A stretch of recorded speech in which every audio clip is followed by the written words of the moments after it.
Hello दोस्तों, स्वागत है आप सभी का हमारे यूट्यूब चैनल पर। और मैं आज बनाने जा रही हूँ केले की सब्जी। तो ये केले हमने अच्छे से धोकर साफ कर लिए हैं। और ये लहसुन है, और ये 2 लाल टमाटर है, और ये प्याज है। और अब इन सबको अच्छे से काट लेंगे। लहसुन को पीस लेंगे, प्याज टमाटर को काट लेंगे। देखिए इस तरह से इनको छोड़ना है।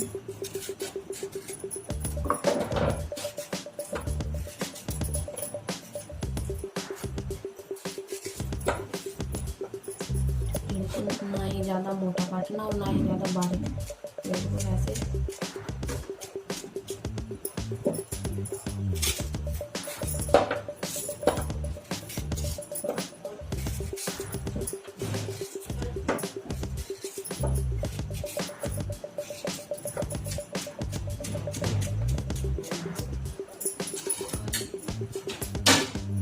और अब हम हमारी गैस चालू करेंगे।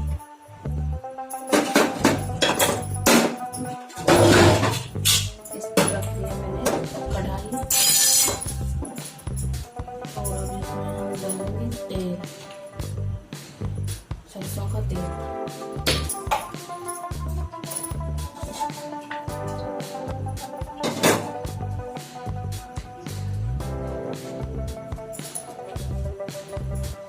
और अब हम इसको अच्छे से पकने देंगे। तो ये देखिए अच्छे से पक चुका है।